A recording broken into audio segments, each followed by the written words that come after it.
আল্লাহর কাছে চাইতে বলেছেন।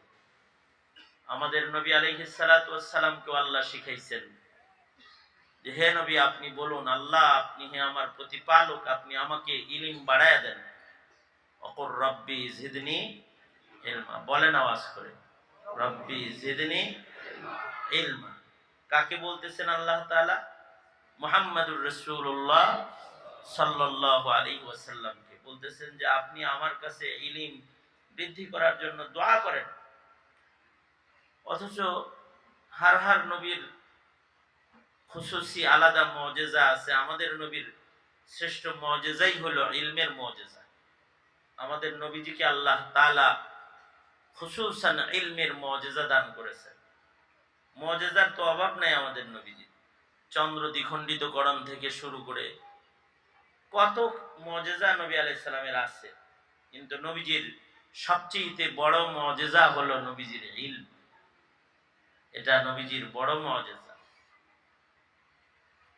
এবং নবীজির ইলমের মুজিজাকে সুউচ্চ করার জন্য নবীজিকে মিরাজের মুজিজাও দান করা হয়েছে।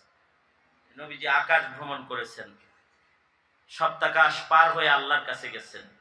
সাধারণ পাবলিক জানে যে নবীজির মিরাজ হয়েছে নামাজ আনার জন্য, এটা অনেকে জানে।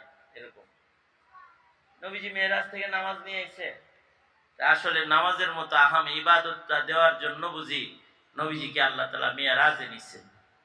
ওয়াজের ভেতরে এরকম ওয়াজও হয়, কিন্তু আসলে মিরাজ নামাজ নেওয়ার জন্য না, নামাজ দেওয়ার জন্য না।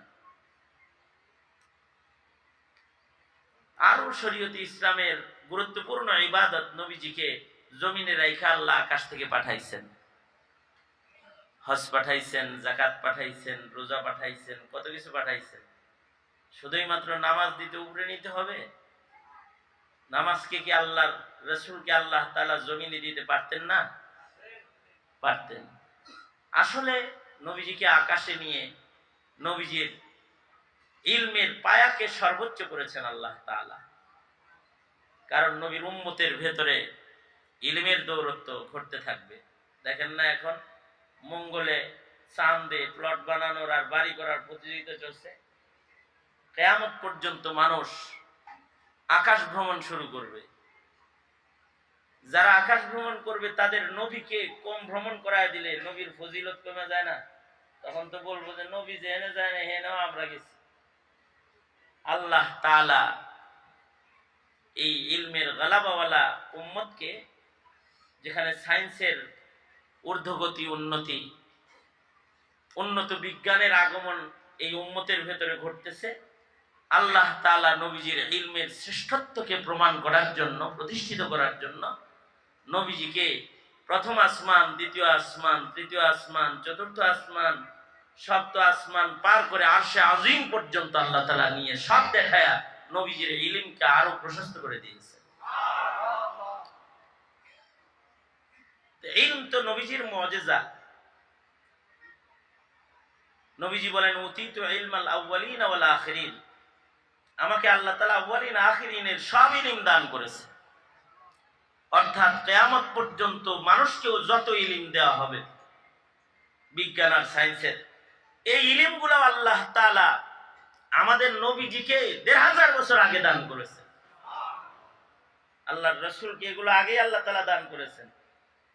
সব ইলম নবীজিকে দেওয়া হয়েছে। ইলম তো নবীজির মুজিজা, যার মুজিজাই হলো ইলম, তাকেও বলা হইতেছে কি? রব্বি জিদনি ইলমা।